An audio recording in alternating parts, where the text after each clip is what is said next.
was really tilted. It was set up to favor Joe Biden. And regardless of what anybody says, it was an absolute disaster. Democrats are saying it publicly, they're saying it privately. Barack Obama's the performance against Mitt Romney, it's not even in the same boat. This was the worst presidential debate on the part of anybody in American history. And let's speak to Joe Grogan, former director of the United States Domestic Policy Council during Donald Trump's presidency. Hello, Joe.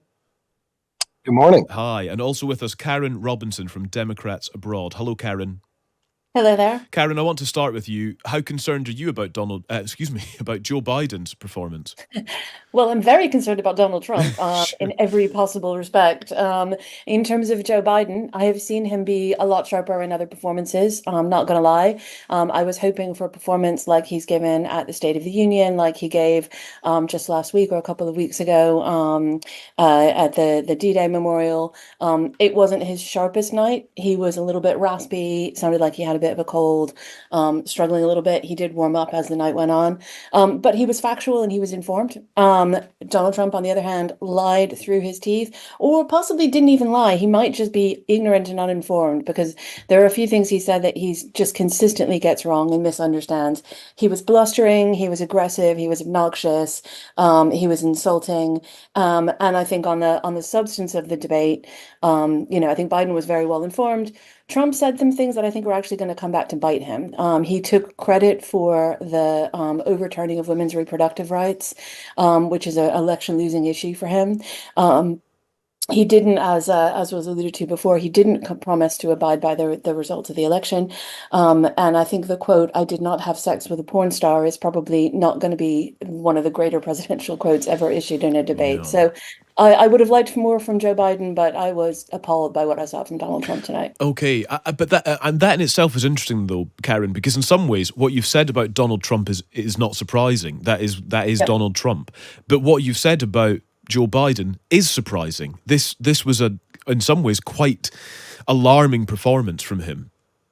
It was subpar. It was below his usual level of performance. Do you think he's a national security risk at this point? No, I mean, no. Well, Donald Trump is definitely a national security risk. What about Biden? 1,000%. Joe Biden is 100%. He is on his, he's sharp, he's focused. Even if you read the transcript of the debate, I would have liked him to sharpen up some of his answers, but he's clearly deeply involved in the policy and the issues. I think this is actually a classic problem of the presidential first debate. A lot of people may not remember. I'm old enough to remember in 2012 when Barack Obama, as the sitting president, had his first debate against Mitt Romney. That also went very, very badly, and in a slightly similar way in some respects, in that he was trying to kind of come in with lots of information about, well, this is what we've been working on, so here's some of the facts, and it just kind of overwhelmed people, and it didn't really land as anything. It just sounded kind of rambling and Okay. uncrisp. I just want to bring Joe in as well, Karin. Lots to consider. No, of course, it's me that's provoking the conversation. So, Joe, come on, you have your say on this, because there was an interesting part of the debate last night where actually you could argue that Donald Trump probably could have made more of Joe Biden's slight faltering and hesitations that we've heard this morning. Why didn't he do that? I think he was very focused on being disciplined and in control, measured in his response, and he succeeded in that. His team did a great job in coaching him. Remember that Trump kind of called Biden's bluff on this. He said anytime, anywhere. Biden threw debate conditions that they never thought Trump would accept, and he accepted them. No audience, muting the mics when you're not speaking. So it was really tilted. It was set up to favor Joe Biden. And regardless of what anybody says, it was an absolute disaster. Democrats are saying it publicly, they're saying it privately. Barack Obama's the performance against Mitt Romney, it's not even in the same boat. This was the worst presidential debate on the part of anybody in American history. And the problem is, the counter that the Democrats want to say is, oh, well, Trump was lying. The big problem is that the Democrats have been lying about Biden's competence for 4 years and his mental acuity, and it was laid bare for everybody last night. So now there is absolutely no way for them to recover from this. I mean, they can try and do photo ops, but we've been watching him fall on the stairs at Air Force One, lose his train of thought, in all these little clips. And Democrats have been out there defending, oh, he's sharp as a tack. He's doing handsprings. He's in great shape. He's not. He is not there. He is old. He's mentally not with it. And it's a real problem. The question is, how can Democrats get through it? And do they dump him from the ticket, which is not a minor problem?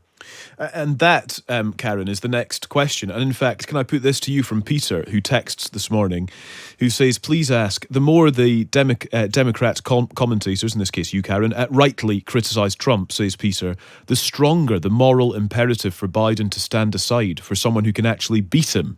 What do you make of that argument that actually the time has come for Biden to say, it's not me, it has to be someone else? Isn't that in the interest of the Democratic Party? Well, look, I mean, I know there's a lot of conversations happening in the media about that.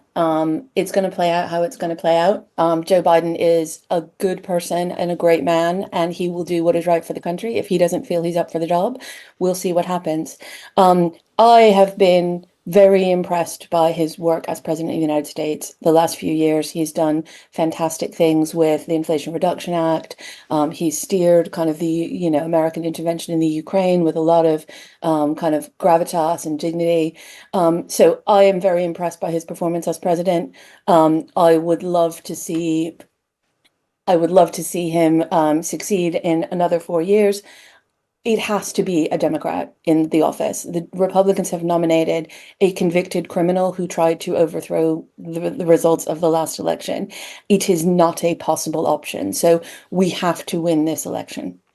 Joe, when it comes to President Trump's campaign from here on out, is it kind of business as usual? What is the strategy for the Republicans? I'm trying to determine how they campaign with all the questions swirling around Joe Biden. Is that something of a gift for Trump, or does he not like it because the attention's not all on him, for example? How does this play in Republican land? Oh, it couldn't play any better. I mean, this is the big problem for the Democrats, is it's not just one bad night. It rips bare 3 years of lies about how mentally sharp Joe Biden is. So Trump is going to be out there pounding, and all his surrogates are going to be pounding on this issue. And Democrats are freaking out heading into the Democratic convention, trying to figure out if they can draft Gavin Newsom. Can they put Kamala Harris on the ticket? I mean, look, he's still president for 6 more months. And people last night were starting to talk about invoking the 25th Amendment to the U.S. Constitution, which calls for the removal of a president who can't fulfill the duties. And this is public, not to mention what people are saying privately, including some of the texts and emails I got from Democratic friends of mine in Washington, D.C., who were horrified by what they witnessed last night. And it's just not good enough to say, oh, well, Trump was lying. I mean, Biden was out there last night saying no Americans died on my watch. And meanwhile, explain that to the families of 13 Americans who were killed in Afghanistan. He can talk about foreign policy, but look, the world was quiescent when Trump was president. We didn't have a disastrous war in the Middle East. We didn't have Russia walking into Ukraine and all these tens of thousands of people dying and hundreds of thousands displaced. Biden's presidency has been a disaster, not just for the United States, but for the world. And they're in a death spiral right now, and they don't know how to figure out how to get out of it on the Democratic side. Thank you both for such a reasonable conversation this morning. Good to have you on. Joe Grogan, former director of the US Domestic Policy Council during President Trump's time in office, and Karin Robinson from Democrats Abroad as well. I concede listening to Joe Biden at the debate is quite uncomfortable listening, and I wonder if that in itself tells a lot of the story. You do kind of you sort of shiver as you're hearing it. And it's harder on the radio, because if you're watching on TV, your senses are obviously you're watching as well, but when it's purely audio, it's more difficult to listen to. It's quite disconcerting. Lots of your text on this morning.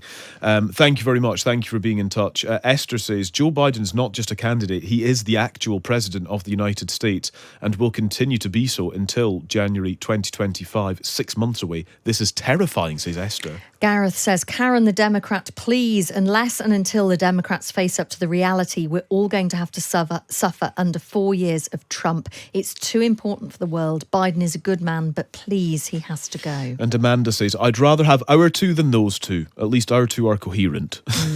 Davey says, put yourself in Jill Biden's shoes. Discuss that. If you'd watched and have watched the man you love suffer through this, you'd remove him from it all.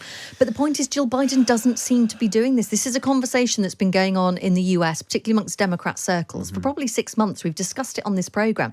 And judging by the clip we played earlier on, Jill Biden was saying, yeah, he's done a great job. It's brilliant. She clearly thinks it's okay because we're told that Joe Biden listens to her and his sister. And if either of them said, do you know what, Joe, you need to step aside, he would do it. So clearly that message is not there right now. The Democrat convention, by the way, August in Chicago. End of August, End of August, yeah. And the Republican convention's before that. And in fact, John Pinar will be there for Times Radio. So that is in July. And I forget exactly where it is, so apologies for that, but it's in America. So he'll be No. Sorry, that's my mistake. But he'll be there. And yes, the Democrat convention becomes even more potent, I suppose, with all of this. And the aftermath of the debate, America asleep now. But who knows what happens in the days and weeks ahead as well with Joe Biden and the Democrat Party.